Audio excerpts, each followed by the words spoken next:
Hello, and thank you for joining us today. We'd like to spend some time today talking about how paid employment affects Social Security disability benefits. We're going to cover the top 10 myths that most people encounter when they're working with individuals to help them find employment. Now, I wanted to start off by saying that when Lucy and I do this training normally, or do a training on Social Security benefits normally, we spend a lot of time with individuals. We spend 3 8-hour days of face-to-face training working with people to understand all the complexities of the Social Security disability benefits and their work incentives. And then we spend about 16 hours in a web course that follows that face-to-face training. Now, once someone finishes the web course that we offer, then we give them a case study or an assignment to take home and work on that. And it usually takes people anywhere from 16 to 20 hours to complete that. So in all, we're talking about 60 hours of time spent with participants to understand all of the benefit programs and the work incentives. Well, today we have 40 minutes, and so as you can imagine, we're not going to touch on everything that you might encounter when you're working with an individual. But what we thought we'd do is spend some time just to dispel some of the things that you hear most often that are incorrect, and hopefully get some good information out to all the providers and as well individuals with disabilities who encounter issues with their benefits. So let's get started. Myth number 1. The first myth is something that we hear a lot. I work for a CRP program and I provide job coaching and employment services, and understanding Social Security disability benefits is not part of my job. Do you feel this way? Have you heard your coworkers say this? Well, unfortunately, this is wrong and very dangerous to customers who are receiving employment services. The fact is that CRPs, employment specialists, job coaches, they need to understand the basics of Social Security disability programs. I know your job is to find an individual a job and to help them become successful in that job. However, I should tell you that as a new employee at VCU many years ago, I spent my time as a job coach and worked with a lot of different individuals on finding jobs in the community. And you don't have a lot of time to work with individuals on their benefits. But finding the job is the easy part. It's the benefits that's very complex and very frustrating for many individuals. So we need to address their concerns and questions that they have regarding their benefits, because if we don't, either they'll not work, they won't even try work, or we'll spend all this time looking at what their skills and abilities are and how we could be successful in a job placement, help them find a job, get them settled into their job, train them in their job responsibilities, and then they'll get that letter from Social Security that says, we have some questions about your work. And they panic and they quit their job. So all of that time that you've spent with an individual has just gone down the drain. So we really need to look at what their concerns are up front. Looking at an individual's concerns and questions should be the first step on their path towards employment. And how do you make that first step with them? How do you help them understand their benefits and what will happen when they go to work? Well, the key is to educate yourself. You need to sit down with an individual and talk with them about what benefits are you receiving. Are you getting Social Security benefits? If so, what type? How long have you been receiving them? As well as, are there other benefits that you're receiving? TANF, HUD, food stamps? What about those benefits? Because, see, work will affect those benefits as well. Now, once you've gathered all this information, it's not going to do you any good to have this information unless you know some of the basics about how work will affect them. So you need to participate in trainings like this. enjoy this webcast training and learn as much as you can. You can also look online. There are tons of publications by the Social Security Administration as well as VCU and other entities out there that can help you learn more about Social Security benefits and other benefits and what work will do to those.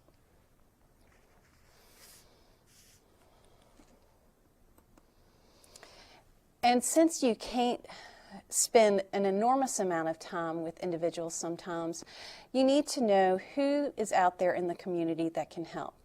Who are your local experts? Where can you turn when you don't know the answer? Well, there's several places. The first is Social Security. An individual who's receiving disability benefits can contact their local Social Security Administration and set up an appointment to discuss what their questions and concerns are and clear out any information that they might have that might be incorrect and go ahead and look at what work will do to them, those benefits before they begin a job. Now, you'll also find individuals who are scared to go to Social Security or don't feel comfortable contacting Social Security regarding their work. So for individuals such as those, they can contact their local Work Incentives Planning and Assistance Projects, or WIPA is the acronym. Now these are newly funded through the Social Security Administration and replace what was previously known as Benefits Planning Assistance and Outreach Projects, or BPAOs. And the goal of these projects is to support the successful employment of individuals with disabilities. These projects can provide detailed benefits planning regarding questions individuals have when they go to work or while they're currently in work. And they're located all over the country. Every community has a WIPA project that they can contact. Now, I do have to say that there are a few areas of the country who do not have a WIPA project assigned to them right at this moment. However, Social Security is working with projects to determine or to finalize those projects, and that information will be available real soon. However, there is a temporary project for those locations. To determine where the WIPA project is that you should contact in your locality, you can go to www.ssa.gov. And the best part about their services is that they're free. So it's another service that you can access that you don't have to worry about who is going to pay for this. Okay. Now that we're clear that understanding an individual's benefits are part of your job, let's look at myth number 2. Social Security disability benefits are all the same, and that if you've seen one benefit, you've seen them all.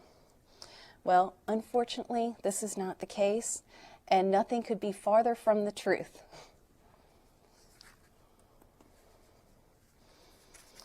The fact is that Social Security has 2 different benefit programs. They're called Title II and Title 16. Have you ever heard of these programs before or heard of them referred to in this way? Title II and Title 16 are true Social Security terms. Most of you don't hear them referred to in that way. Now, Title II encompasses 3 disability programs: Childhood Disability Benefits, or CDB, and this is for children who are receiving benefits on a parent's work record, and that parent is either disabled, retired, or deceased. The second program available under Title II is Social Security Disability Insurance, or SSDI. And this is what many of us are familiar with. This is what we've heard of before and what we're most comfortable with. And this benefit is received when an individual has actually worked and paid into the system, and then they receive a benefit off of their own work record. And the last is Disabled Widows or Widowers Benefits, or DWB. And this is a benefit that an individual receives off of a deceased spouse's work record. The other program is called Title 16, or Supplemental Security Income, SSI. A lot of you have heard of this, I'm sure, and this is a benefit of last resort. It's truly for individuals who have very limited income and resources. It is for individuals who just have very little money to pay for their food and rent. Now, if a single individual has more than $2,000 in resources, he or she will not be eligible for this Title 16 or SSI benefit. And resources include anything that an individual can exchange for cash or change into cash for food and rent. Some examples of resources include savings accounts, stocks, retirement funds. So let's look at what some of the differences are in these two programs. All right, remember that we only have 40 minutes here, not 60 hours, so we're just going to touch on the highlights. And many of you are thinking, well, she didn't cover everything. Well, I know. I'm doing the best I can in a very short amount of time. First, Title II benefits, and remember that's the CDB, SSDI, and DWB, are all or nothing benefits. Either you receive the benefit, the full amount of that cash benefit, or no check at all. There's no gradual reduction in an individual's benefit. So one month they may receive their full cash amount, and the next month they may not. And oftentimes you'll hear of this referred to as the benefits cliff, where one day they're getting it, and then the next month they're not. Now, with Title II benefits comes Medicare, and this is an excellent program for individuals, or excellent medical benefit for individuals who have disabilities, and many of them hold on to this very tightly because it's more important to them than their actual cash benefit. Now, the key to Medicare is that you remember that there's a 24-month waiting period. So once an individual becomes eligible for a Title II benefit, they're going to have to wait 24 months before their Medicare will actually be available to them. Now, Title 16 or SSI benefits are totally different. These benefits are gradually reduced as a person's earnings increase, and if the individual's earnings decrease, then their cash benefit will increase. It's very similar to a scale, whereas one side goes up, the other side goes down. And with SSI comes Medicaid. And this is a clincher for many people. They need their medical benefit, and they're absolutely terrified of losing that medical benefit. And the same goes for Medicare and Title II. They're terrified of losing that medical or Medicare benefit. Now, the important thing to know about Medicaid for Title 16 is that there's no waiting period. So this is a great, way for individuals when they become eligible for SSI, they get that Medicaid as opposed to having to wait for it to become active. The last thing I want to touch on this slide is that there are individuals called concurrent beneficiaries, and those are people who receive both a Title II and a Title 16 benefit. And this is not uncommon. There are individuals that I've worked with in the past who began receiving SSI when they were young and never worked before. I assisted them in finding a job and working a few hours a month at a relatively small wage per month, and they worked for several years, and all of a sudden they became eligible for a Title II benefit. So now they're receiving a Title II benefit on their own work record and a very small reduced SSI benefit. These individuals are called concurrent beneficiaries. And oftentimes they have very complex cases, so these cases are oftentimes a little bit more difficult for individuals to navigate with their benefits. Okay, are you ready for myth number 3? I know y'all have heard this one before. If an individual works at all, they'll lose their Social Security disability check. Well, this is something I hear all the time, and not only from individuals with disabilities, but from individuals who have family members who have disabilities, service providers. Lots of people feel this way and think that this is true. So let's try to get to the facts. Well, the fact is that income affects each program. And with Title II, beneficiaries receive one trial work period and one extended period of eligibility. And these are oftentimes referred to as TWP and EPE. Now, a trial work period is 9 months, not necessarily consecutive, in a rolling 60-month window. And this is a time where individuals can try out work and earn as much as they want without having to fear the loss of their Title II cash benefit. So they can work and earn a wage and they won't lose their Title II benefit. Now, once the trial work period ends, the extended period of eligibility begins, and it lasts for 36 months or 3 years. During the extended period of eligibility, Social Security looks at whether an individual is earning a substantial wage. Now, if an individual is earning what Social Security considers a substantial wage, then the individual will not receive their benefit check for that month. If the earnings are not determined substantial, then they will receive their benefit check for that month. So remember, it's that all or nothing. Now, you might be wondering what's considered substantial.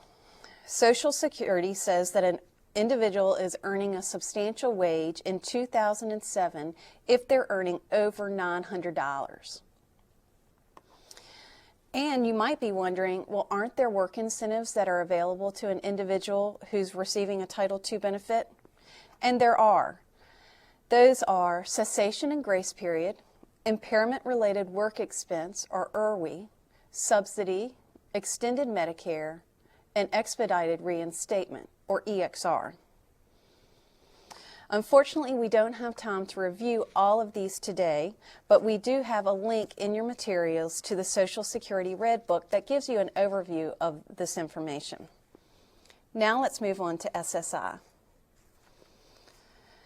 With Title XVI or SSI, earned income or wages affect them differently.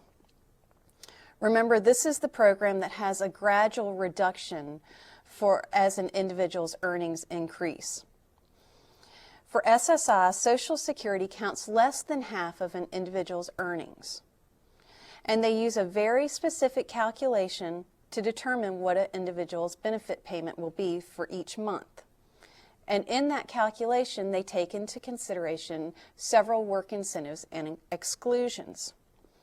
And those work incentives and exclusions include 1619A and B, earned income exclusion, student earned income exclusion, or SEIE, impairment-related work expense, or IRWE, blind work expense, sometimes referred to as BWE, and plan for achieving self-support, or PASS. Now again, we can't go into all of these different work incentives. However, Lucy will touch on a few of them later on in this webcast. But there is information in the Red Book that is listed in the resources section of your webcast training page. Okay, myth 4. If an individual loses their check because of work, then they're going to lose their medical insurance too. Well, like myth 3, this is very common and very misunderstood by many individuals.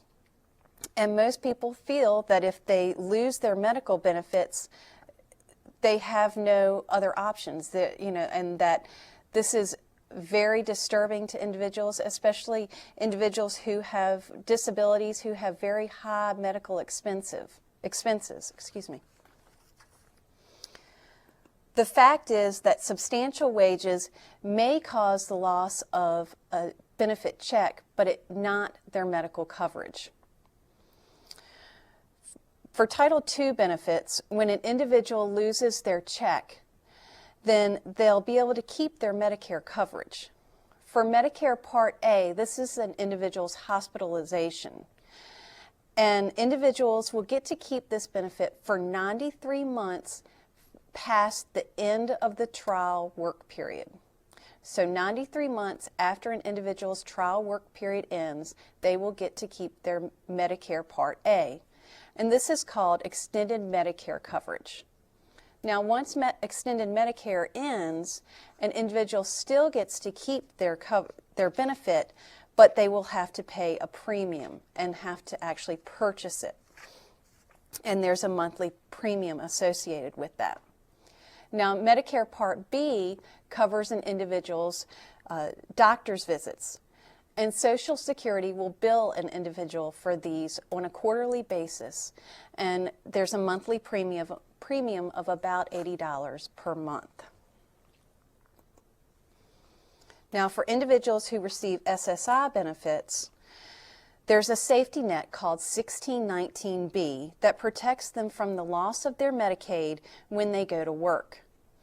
Now, 1619B is available for individuals whose SSI decreases to zero due to work earnings, due to their wages, not anything else but from their earnings. In addition, the individual must continue to meet all of the other SSI eligibility requirements, such as continue to be disabled, as well as meet that resource limit of having no more than $2,000 available.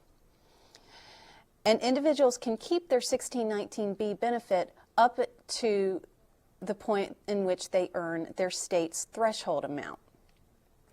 And the state's threshold amount can range from nearly $16,000 in the Northern Mariana Islands to $50,000 in Alaska. It depends on where you live. Here in Virginia, where I live, it's $27,000, or around $27,000. So in order to find out exactly what your state's threshold amount is, you can visit the Social Security website. Okay. The last myth that I am going to cover today is myth number 5. If an individual loses their benefits, they can never get them back again. Not true. Not true. First, we need to determine why an individual lost their benefits, or if they were suspended or terminated. That's the big question. If an individual lost their benefits because they were in their extended period of eligibility and they earned a substantial wage, then their benefits have been suspended, not terminated. If the individual loses their job or reduces their hours during the extended period of eligibility, they simply need to contact Social Security, explain the situation, and Social Security will reinstate their benefits. Individuals on SSI who lose their cash benefit through earnings are still eligible due to 1619B and still connected to their benefits. Their check has just been suspended as well. So if this is the case, then they lose their job or reduce their hours, they simply need to contact Social Security and let them know the situation, and then Social Security will reinstate their benefits. Now, on the other hand, if an individual's benefits are actually terminated because of work, there are 2 ways to get them back. The first is called expedited reinstatement, or EXR. Expedited reinstatement is available to individuals who received either SSI or a Title II benefit, and their benefits stopped due to Social Security, or their benefits stopped by Social Security due to their work or earnings. Now, individuals are able to request that their benefits start again without having to go through that whole reapplication process. And while Social Security determines if they're eligible for benefits again, they can receive up to 6 months of provisional or temporary benefits. Individuals who are eligible for expedited reinstatement are Title II beneficiaries or SSI beneficiaries who stopped receiving benefits because of work earnings, are unable to work or cannot work due to their disability, are unable to work or cannot work at a substantial level, continue to be disabled, and that disability relates back to their original disability that they were originally found eligible for benefits, and they make the request within 5 years from the time that their benefits were terminated. Now, if we're past the 5 years from the point in which an individual's benefits have been terminated, then the only choice an individual has is to reapply. And this requires that an individual go through that whole process again of the reapplication. Now, we're halfway through our myths, and Lucy will finish up our last 5 myths. Good afternoon, everybody. My turn now. Poor Jennifer, I stuck her with the yucky myths, the ones that require all that detailed explanation that takes us 60 hours to train benefits planners or work incentive specialists on. And I get the sort of fun myths. So let's go ahead and start with these. We're on myth number 6 at this point. And this is something you hear all the time. You know, CRP staff will say part-time work is always the best way to make sure that SSA beneficiaries will keep their cash payments and their medical insurance coverage and be able to work. And that would include Medicare and Medicaid. You know, the problem with this myth, the reason we see this is that CRP staff are so insecure about their knowledge of the work incentives that they tend to be far too risk aversive. This myth is actually true. It is true that part-time work, for the most part, will keep a SSI beneficiary as well as a Title II disability beneficiary from losing cash benefits as well as their medical insurance coverage. The problem is, in many cases, full-time work is also allowable. So this myth, while it is true, is seriously unfortunate because it causes us to reduce the amount of work for the people that we're working with. It causes us to encourage them to work less and not more, and generally for nothing, for there's no reason that the individual could not work full-time. For the Title II disability beneficiaries, if you are working part-time and those earnings remain under substantial gainful activity, there's that yucky acronym, SGA, and remember, as Jennifer indicated, that in 2006, the SGA amount for a non-blind individual is $900. That's before taxes, gross, in a month. So part-time work that is under the SGA level will certainly allow for the ongoing continuation of cash payments with no problem there at all. But the unfortunate part is, here the second bullet, is that in many cases full-time work will also be perfectly fine. One size absolutely doesn't fit all. And when we're telling everybody, oh, just work part-time and you'll be fine, we're missing some people that could engage in more work, earn more money, have more fun getting out of the house, and they're needlessly holding their earnings down. Now, even though we haven't had time to teach you some of the more complex work incentives like subsidy, which you see mentioned on this slide, and impairment-related work expenses, which when you get crazy like we are, you just refer to as IRWIs. You can apply these work incentives and even earn more than the SGA amount without losing your cash payment or your medical insurance. So not only is part-time work not necessary, but it's even possible to go over that SGA amount and still retain those cash payments and critical health insurance. Well, I want you to be sure to pull up that red book, which is one of the links that we have given you for this webcast, because it will talk to you a whole lot more about IRWIs. But as a quick review, the purpose of IRWI, and actually IRWI can be applied to both Title II disability benefits and the SSI program, In the Title II program, an IRWI, which is used to reduce countable earnings below the SGA level. And what is it? Well, IRWIs is just a recognition from Social Security that sometimes a person with a disability is going to have extra expenses that they incur in order to go to work that a non-disabled individual is not going to have. And in the Red Book, hopefully you will click on that link and pull that up, it will give you numerous examples of IRWIs. It is very common for a beneficiary to have impairment-related work expenses, and unfortunately, because we are not informed about the use of this incentive, they oftentimes are not applied to reduce those countable earnings.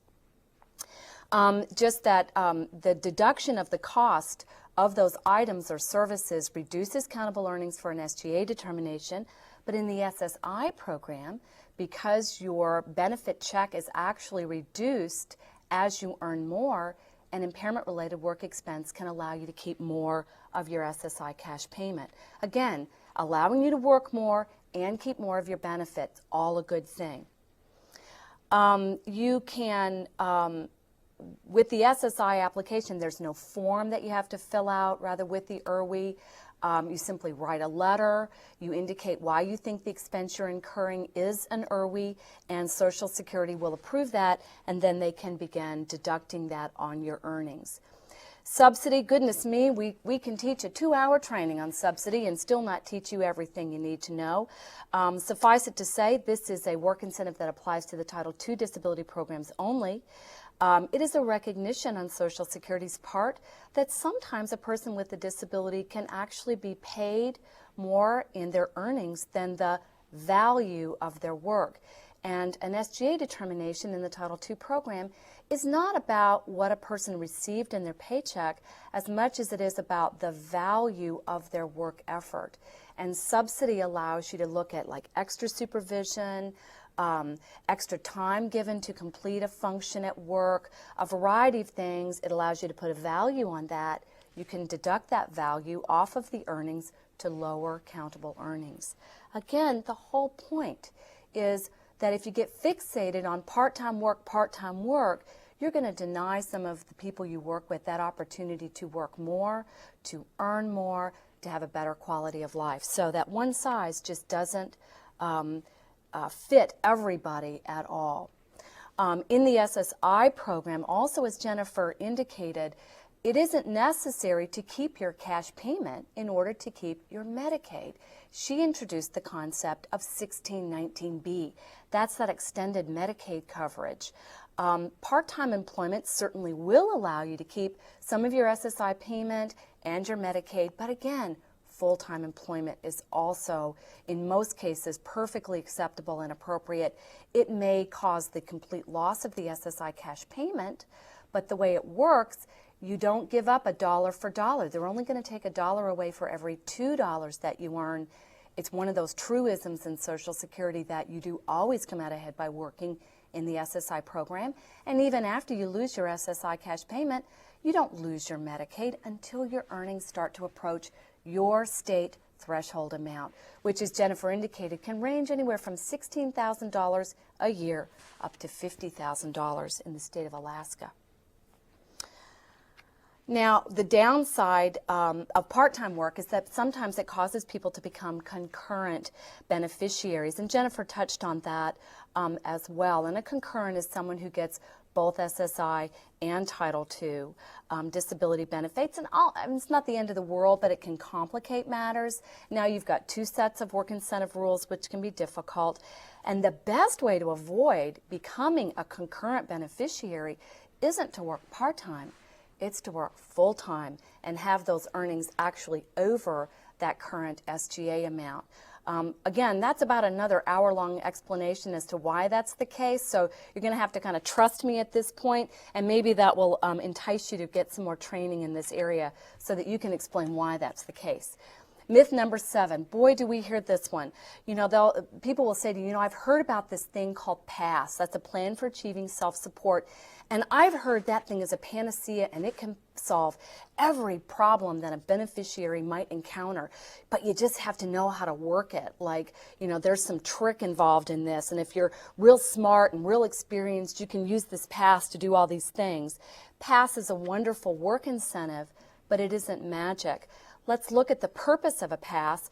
It's really to allow an individual who has a work goal, a career goal that they've identified, to set aside income, whether it's earned or unearned, or resources, in order to purchase the services or supports that you would need to achieve that work goal. It actually works by having that income or resources not count in either an SSI eligibility determination, or for a person already on SSI, it wouldn't count when Social Security is figuring out the reduction in their check. So it allows you to either become eligible for SSI when before this you had too much income or resources, or it can allow you to keep more of that SSI cash payment once you go to work. Well, PASS is not a magic wand, okay? There's some stuff it doesn't work for. It is not a way to reduce countable earnings for an SGA determination for a Title II disability. It doesn't work that way. And not every beneficiary is a good PASS candidate.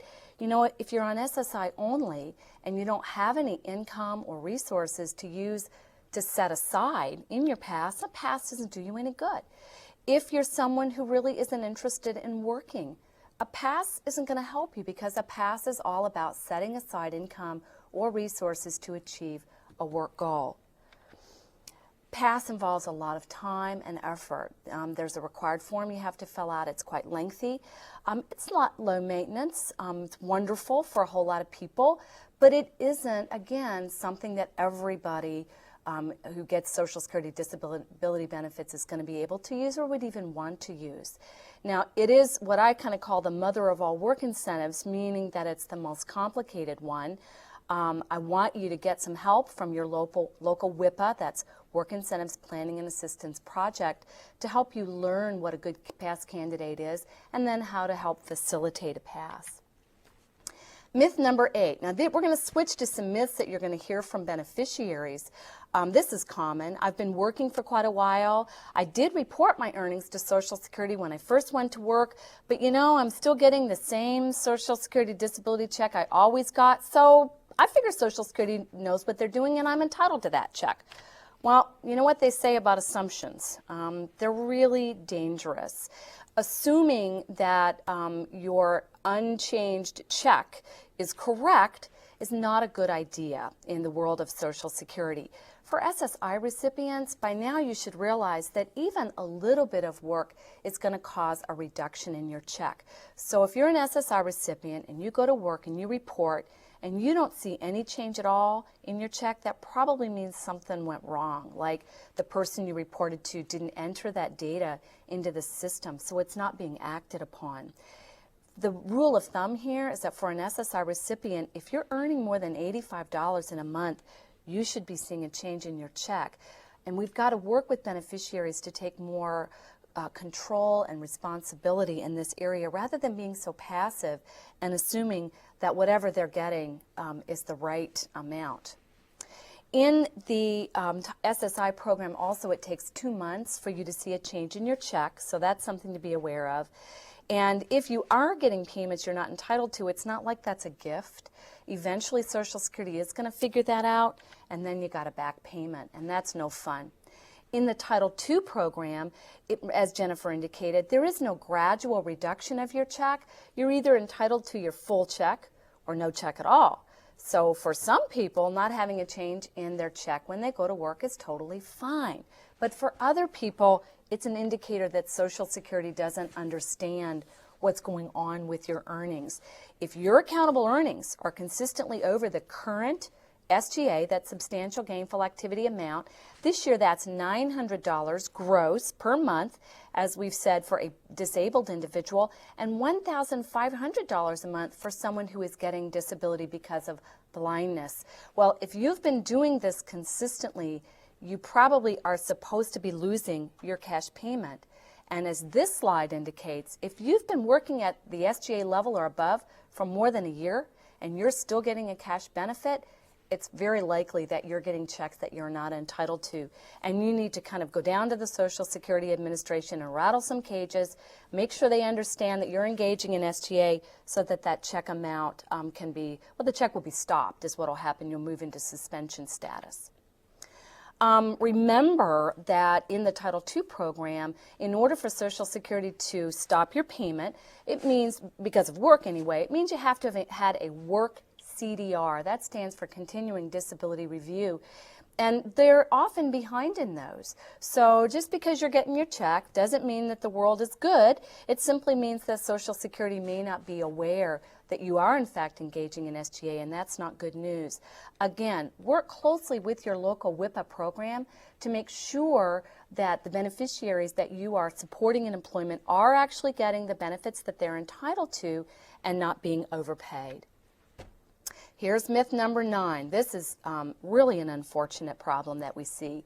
Sometimes our beneficiaries think that if they don't report the income they get, or if they work in a manner that we call under the table, you probably know what that means, where it's sort of cash, that Social Security is never going to find out about it, and no harm, no foul, and I can keep my benefits forever. And quite frankly, this is an extremely dangerous process to assume. And I'm sorry to say that I have seen some CRP professionals encourage beneficiaries to work for cash rather than in the legitimate economy. That's really not good. Beneficiaries are required to report all changes in income. The problem is our folks often don't know what they're supposed to report. In your packet, you should have a handout that indicates the reporting areas that are required for both Title II and the Title XVI beneficiaries. It's a couple of pages long, so be sure you review that so that you know what needs to be reported for both programs. And there are some significant differences. Something we all need to discuss with beneficiaries is the fact that willfully choosing not to report your earnings is considered to be fraud, or it can be considered to be fraud by Social Security. And that's against the law, and you can actually be terminated from your benefits if there is a proven indicator that you are engaging in fraud. So we just need to remind our clients that there are requirements that have to be fulfilled, and we need to fulfill those. The other issue is that Social Security does not just report on beneficiary self-reporting of income, that they don't rely on that. They have numerous ways to determine when an individual is working. First and foremost are those FICA deductions. We all know what those are. They come out of our paycheck every time we get those. And of course, Social Security is the agency that administers that, so they're going to know. They also have access to the IRS records, something people don't understand, which they can interface. And finally, many of the Social Security areas do have a way to tap into the unemployment insurance data, and they can cross-reference with that on about a quarterly basis. Trying to manipulate how you are paid by doing things like working under the table or purposefully suppressing your wages may also be considered fraud by the SSA, and that we just need to warn people about that. The other problem with doing things like working under the table is that in the long run, it actually hurts beneficiaries, because to the extent that you're accepting cash for work that you're performing, you're not paying your taxes. That's not a good thing. You're not making those FICA contributions so that when you reach age of retirement, you're not going to have that retirement benefit to draw upon. Remember, too, that payment manipulations, like taking the money under the table, you can have some pretty nasty ramifications from some other federal departments like the IRS. Nobody wants to be in trouble with both Social Security and the IRS. And you even have to remember that employers are required by the Department of Labor, that's what DOL stands for, to abide by some pretty stringent wage and hour laws. And by having an employer pay a beneficiary in cash, those laws can be violated and that employer can actually get in trouble. So you, the community rehab professional, should never be involved in condoning or facilitating, certainly not arranging, one of these kind of questionable environments. And my attitude is, why would you ever want to cheat when you can get great outcomes by being honest? And the impact of wages on people's benefits are generally not that negative. It's very possible to work in the legitimate economy, contribute to FICA, keep some of your benefits, whatever that individual's goals are. And my attitude, it's better to be honest and report and sleep easy at night than it is to kind of play games and always be worrying about problems in the future of getting caught. There are certainly legal and ethical ways to achieve those financial and benefit goals, and the best way to find out about that is to go ahead and make that appointment, meet with that local WIPA project, talk about your goals, you the beneficiary, and figure out a plan for achieving those. Well, here's our last myth, and I guess Jennifer beat you up on the front end, and I'm going to beat you up on the back end. Here's myth number 10. I've now completed a 1-hour webcast on Social Security disability benefits and work incentives. I know everything there is to know, that I need to know, about how paid employment affects benefits.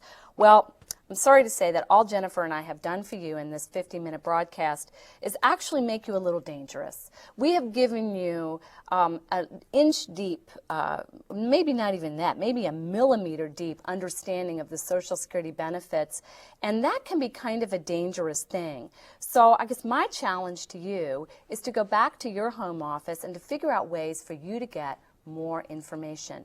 Don't just count on those WIPAs. If you are putting people to work, you need to know about the work incentives yourself. Maybe you don't need to know everything, but you do need to have that solid understanding of the impact of earnings on those benefits and be able to explain those to the people that you're working with.